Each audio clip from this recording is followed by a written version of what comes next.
महाराष्ट्राचा प्राण शाहीर हा महाराष्ट्राचा प्राण नरवीराचं गात गुणगान जी जी नरवीराचं गात गुणगान जी नरवीराचं गात गुणगान जी अभिनमन साधू संताला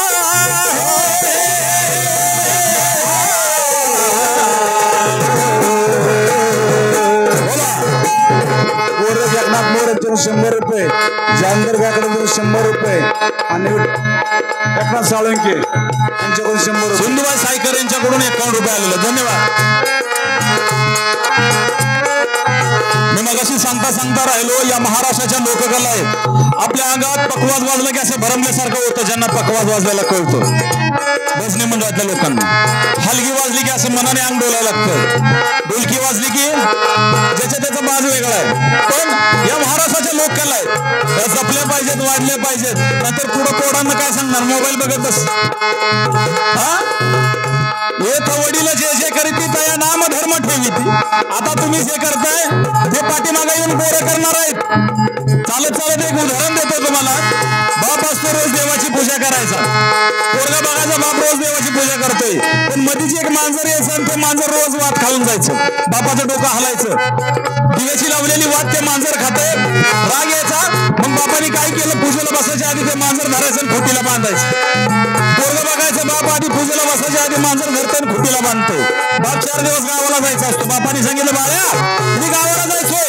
4 दिवस तेवढी देवाची पूजा कर चालतंय म्हणते बाबा होय पूजा करतो पण नेमकं त्या दिवशी मांजर घावत नाही 2 तास मांजर हुडकण्यात जातात का बाप पूजेला बसायच्या आधी मांजर बांधायचं आधी मांजर बांधावं लागतं मग देवाच्या पूजेला बसायचं हा म्हणून येथ वडील जे जे करती तया नाम धर्म ठेवीती तुम्ही आता जे करणार तेच पोरं पाठीमागे करत असतात म्हणून तुम्ही चांगलं काम करा पाठीमागची चांगलं करणार हा समाज कार्य करा नाहीतर रस्त्याच्या कडेला की निघोल बांधाच्या कडेला की निघोलाच्या कांद्या खुरसायच्या वर रस्ता जेवढा कोरायचा तेवढा कोरायचा ह्याच्या आधी रानाची मालकं होऊन किती जण गेले आपला कुठं पत्ता राहणार आहे लगेच कंस लागतो मागा उतरत नावाला हा अभिनमन साधू संताला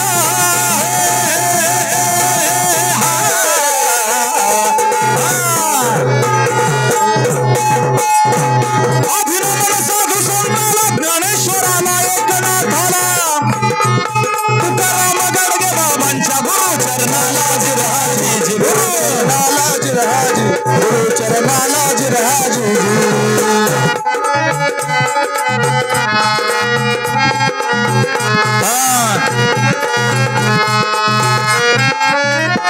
राजमाता राजगडाला महासाहेब जिजाऊ सकाळीच बसलेल्या होत्या राजगडावर पाठीला ऊन घेत बसले असताना खवळा ऊन समोर महासाहेबांचं लक्ष गेलं काय दिसलं म्हणाल किल्ले कोंढाणा टाळ किल्ले कोंढाणा महासाहेबांचा आवडता गड पण हाच किल्ले कोंढाणा गेली 4.5 वर्षापासून मोगलांच्या ताब्यात आहे महासाहेबांच्या डोळ्यातून पाणी आलं आणि महासाहेबांना कळलं होतं या किल्ले कोंढाण्यावर जनानखाना खोलण्यात आलाय आणि या किल्ल्याचा किल्लेदार उदयसिंग राठोड जातीनं राजपूत हिंदू पण याने इस्लाम धर्म स्वीकारलेला आहे मग महासाहेबांच्या डोळ्यातून पाणी आलं आणि महासाहेबांनी शिवबाला विचार केला शिवबा अजूनही तुझ्या राज्यामध्ये जनानखाना सकाळीच बसल्या उन्हाला सहज पाहिलं किल्ले कोंढाण्याला बोलावून घेतलं महादेवाला महादेव कोण रामोशाचा पोरगा रामोशी याला रामवंशी बेरडही म्हटलं जातं एखादं काम जर हातात घेतलं तर ते पार पाडूनच माघारी येणार असं रामवंशी हा असा हा महादेव हा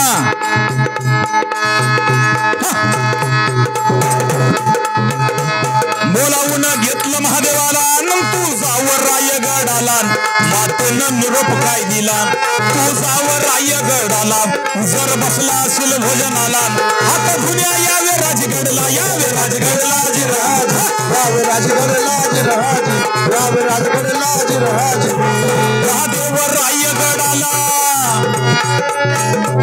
महादेव रायगडाला राधे मातेनं निरोप काय दिला जर बसला असाल भोजनाला हात धुण्या यावे राजगडला यावे राजगडला यावे राजगडला यावे राजगडला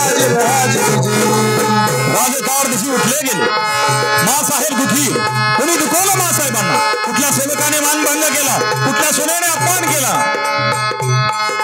राजाने तो चिरेटोप उचलला आपल्या मस्तकावर धारण केला आणि चिरेटोप उचलत असताना त्या चिरेटोपातला मधला मोती गळून पडला अपशकुन झाला पण कर्तबगार माणसं अपशकुनाला घाबरत नसतात राजाने तो चिरेटोप उचलला आणि आपल्या मस्तकावरती धारण केला आणि कृष्णा घोडीला खोगीर घातलं आणि कृष्णाला टाच मारताच कृष्णा सह्याद्रीच्या कड्या कपारातून दौडू लागलेलं आहे महाराज राजगडाला प्रण केला जिजाईला तेला जिजामातेला जिराजी जिजामातेला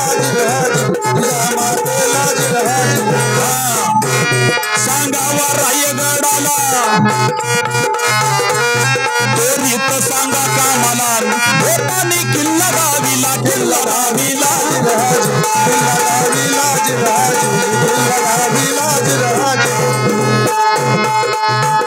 थोडा शॉर्ट मध्ये घेतो थोडक्यात निवड गेलाय हनुमान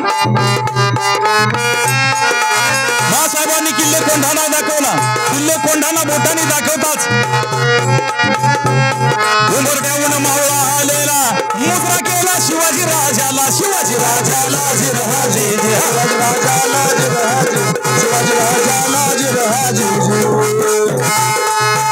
श्री कृपेवरून आमच्या घरी शुभ कार्य आरंभलेलं आहे बाळरायबाचं लग्न ठरलेलं आहे सुमन जगतापांकडून 100 रुपये उचलले बाळरायबाचं लग्न ठरलेलं आहे आपण याल वधूवरांना आशीर्वाद द्याल आपल्या पदस्पर्शाने आमचं गाव पावन कराल भगव्या झेंड्याचा शिपाई ताना मालो सरेल राजे अबोर होते राजे काहीच बोलले नाहीत हा बोल पाहून राजाला हा बोल पाहून राजाला मामा बोलला राजे माझ्या बरोबर वाजवा माझ्या बरोबर ताना आपल्या मुलाच्या लग्नाच्या अक्षता घेऊन आलेला आहे मामा म्हणजे शेलार मामा इतिहासात 3 मामा झालं गौस मामा शेलार मामा आणि तिसरा चांगला मामा कुठला घेतला पाठीमागे खंबीरपणे उभा राहतो मामा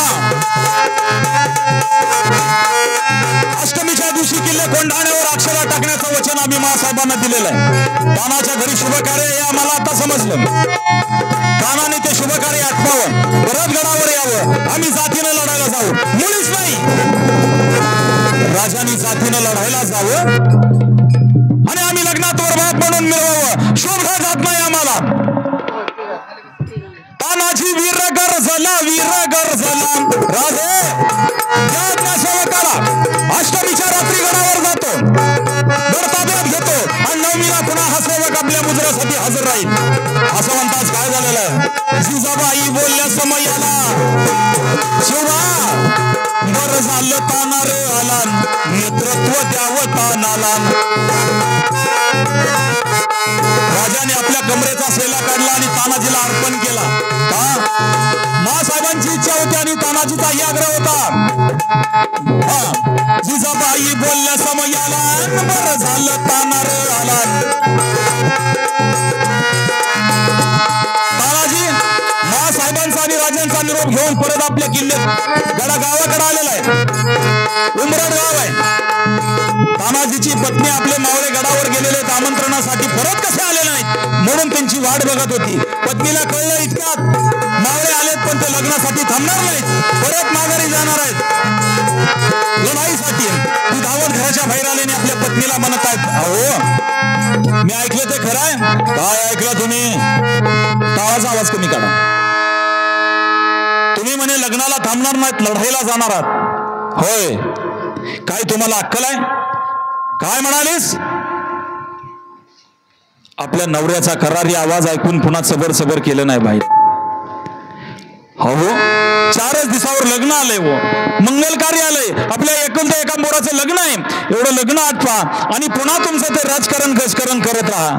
वेळे मराठाचा धडी संकटात असताना लग्नात वरबाप म्हणून मिरवलं शोभलं जात नाही आम्हाला.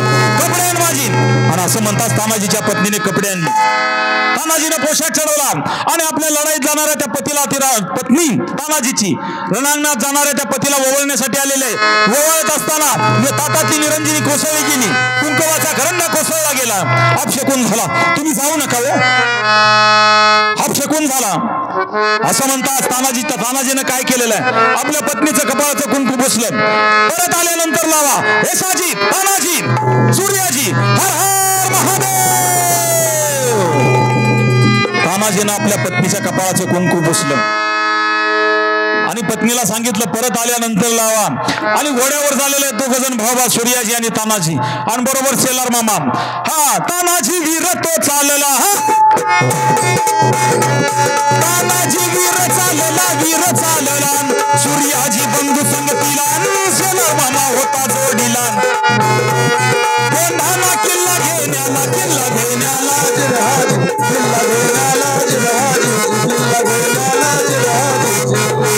किल्ले कोंढाणा 4.5 वर्षापासून मुघलांच्या ताब्यात होता. या किल्ल्याचा किल्लेदार उदयभान राठोड स्वतःला इस्लाम धर्म स्वीकारलेला होता आणि तो स्वतःला उदयभान म्हणून घेत होता. त्याला खिताब मिळाला होता. किल्ले कोंढाण्याची माहिती घेण्यासाठी कोळीवाड्यात गेलं. कोळ्यांनी सांगितलं कसं कसं काय काय गोंधळाच्या वेशात. आणि दोघं परत किल्ले कोंढाण्यात घुसलेले. गोंधळाच्या वेशात गेल्यानंतर तिथे कोळीवाड्यात सांगितलं त्यांना कोळ्यांनी आपलं सहकार्य करू म्हणून. पण किल्ले कोंढाण्यात चढत असताना तो दोर तुम्हाला आम्हाला लहानपणापासून ऐकवण्यात गेलं सांगण्यात गेलं. किल्ले कोंढाण्यावर चढायचं म्हणल्यावर कसं चढायचं तर घोरपड होती यशवंती नावाची आणि तिला कुंकू लावलं पूजा केली आणि तानाजीनं वर चढवलं. असा जगात हुशार प्राणी कुठला नाही. कुत्र सोडलं तर घोरपडीला कळत नाही बोललेलं. हे यशवंत घोरपडे नावाचे 2 भाऊ होते. पाटक होते त्यावेळेचे. मावळे गडावर सुद्धा चढायचे पण मावळ्यांचा इतिहास लपवण्यात आला आणि प्राण्यांचा कुत्र्यांचा इतिहास लांबवला. आता वाघे नावाचं कुत्र सुद्धा आहे रायगडावर. एक काही किंमत नाही त्या कुत्र्याला. पाडल्याला मावळ्यांनी परत बसवलंय सरकारनं आणि त्याला प्रोटेक्शन आहे पोलिसांचं. हा म्हणून खरा इतिहास यशवंत घोरपडे नावाचे 2 भाऊ होते. सरदार बांधा कमरेला दोट. जगलो वाचलो तर स्वराज्याचा आणि मेलो तर घराबाराचा म्हणून तो मावळा सर सर सर सर करत वर गेलेला आहे. हलका मावळा वर गेला. दोर वर बांधला. एका झाडाला बांधला. 60 मावळे वर गेले. तो बांधलेला दोर कपिला घासत होता. कर कर कर घासत होता. तो बांधलेला दोर तुटला गेला. लटकलेले 60 मावळे दरीत कोसळले गेले. तानाजी काय म्हणत आहे? सूर्याजी दोर तुटला म्हणून थांबू नका. कल्याण दरवाजाकडे कोणी आपल्याला सहाय्य करतील. गडावर आमचे मावळे गेले होते किती म्हणाल? 300. आणि शत्रूची फौज किती होती? 1800. 300 विरुद्ध 1800 म्हणजे एकाने किती जणाला पाडायचं होतं? 6 जणाला पाडायचं होतं. रातोरात रात्रभर प्रवास करत आलेले वर चढलेले. पण त्यामध्ये असे काय काय होते? टचून खाल्लं होतं. गचकून झोपले होते. घोरत होते आणि काय काय ते ईश्वराची प्रार्थना करत होते. राजपूत काय अल्लाची प्रार्थना करत होते. या मेरे अल्लाह या परवरदिगार कितने दिन ठहरना पड़ता है क्या मालूम. कब मराठा आएगा और कब कत्तल होगी. पण तानाजी येसाजी सूर्याजी वर चढले आणि तो उदयभान याने कमलकुमारीच्या त्या मुलीला पळवून आणलं होतं. कमलकुमारीला त्या कमलकुमारीकडे गेलेला आहे. त्या कमलकुमारीला काय म्हणत आहे? नाच गाणंही होतं त्या दिवशी केलेलं. कमलकुमारी डर लगता है. थोडा माल टाकलेला होता. आओ मेरी बेगम कोई नहीं आएगा तुम्हें बचाने. यहाँ कोई नहीं आएगा. सुना था भगवान गोपाल कृष्ण ने द्रौपदी को बचाया था लेकिन यहाँ कोई कृष्ण नहीं आएगा. किसी की मजाल है हमारे सामने आने की.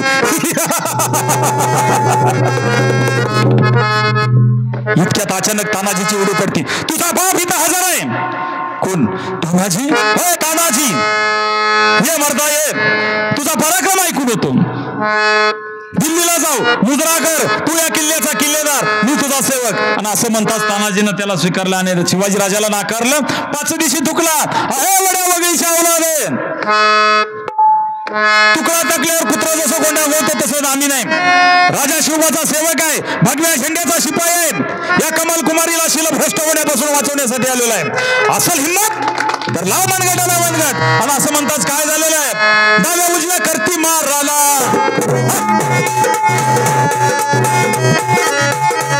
डाव्या उजव्या करती मार राला, जोरदार हल्ला चढविला, जोरदार हल्ला चढविला, भांच्या जबर हल्ल्याला, तानाजीच्या तोडलं घालीला, तोडलं घालीला, तोडलं घालीला, तानाजीच्या तोडलं घालीला. तानाजी आणि उदय भाण्यामध्ये वयाचं अंतर होतं 30 ते 35 वर्षाचं, 10-15 वर्षाचं. तानाजी दमलेला होता, उदय भान चढत्या ताकदीचा होता. हातात लोखंडी पार घेतली तर वाकून चारच्या कडं करायचं, ऐकलेलं आहे सगळ्यांनी. नवीन नाही पण तरी सुद्धा नवीन वाटतं ऐकताना. पितळाचा तांबे हातात घेतला तर कानावल्यासारखा करत होता, असा भयंकर ताकदीचा तो उदय भाण्या. तानाजीची ढाल तुटली गेली आणि ढाल तुटली म्हणून तानाजी लढायचा थांबला नाही. कमरेच्या काढून शेल्याला हातावर शेला गुंडाळीला. राजाने तो अर्पण केलेला शेला तानाजीने गुंडाळलेला आहे.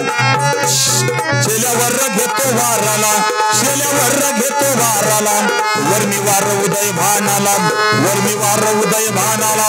पण उदय भाण्याने काय केलेलं आहे, आपली शमशेर उपसली आणि तानाजीच्या उजव्या खांद्यावर टाकताच ती शमशेर सह तानाजीच्या दिंडीपर्यंत घुसली गेली आणि तानाजी शमशेर उपसता तानाजीचा देह जमिनीवर कोसळला गेला.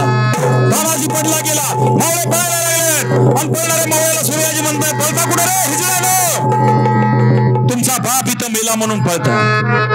तर तिचे डोर कापलेले आहेत, लढून मारा नाही तर घरावर उड्या टाकून मारा. आणि असं म्हणताच मावळे परत लढायला लागलेले आहेत. पण रक्ताच्या थरोळ्यात पडलेल्या तानाजीला शेलार मामाने आलं पाहताच पाठीमागनं बघितलं आणि 5 दिवशी थुकून माघारी जाणार. मरगट्टा हमसे टकराता है. उदय भान माघारी वाढणार इतक्या मागणं आवाज आला शेलार मामाचा. हे बड्या वगळीच्या औलादे, रक्ताच्या थरोळ्यात पडलेल्या पोराला हात मारून चाललास कुठं रे हिजड्या? हिम्मत असेल तर 80 वर्षाच्या म्हाताऱ्यावर चाल करून ये. आणि असं म्हणताच काय झालेलं आहे, मामाने मारलं उड्डाणाला, मामाने मारलं उड्डाणाला, मारलं उड्डाणाला, भात खाऊन केलं वाराला, भात खाऊन केलं वाराला, उभा चिरला उदय भाण्याला,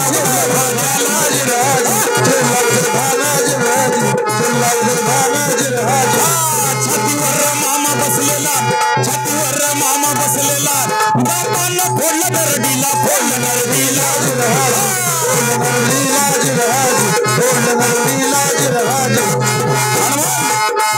तुम्हाला वाटेल दाताने नरडे फोडायचं शक्य आहे का? शक्य आहे. हे शेलार मामा होते, ते चहा कधीच पेत नव्हते. पण आपल्याला आपण चहा पिल्याशिवाय 3 टाइम जात नाही आपलं. आणि चहा एका कपाने भागत ना, आपला 2-2 कप तर प्यावा लागतो. आणि चहा काय एक आहे काय, उपसरपंच आहे, गुळाचा चहा, खोलण्याचा अनेक चहा आलेत. म्हणून चहा पिऊ नका, इंग्रजांनी चहा देऊन गेलेत आपल्याला. आपलं दूध चांगलं होतं, हळदीचं दूध चांगलं होतं, ते संपलं आणि आता आपला चहा कॉफी आली. म्हणून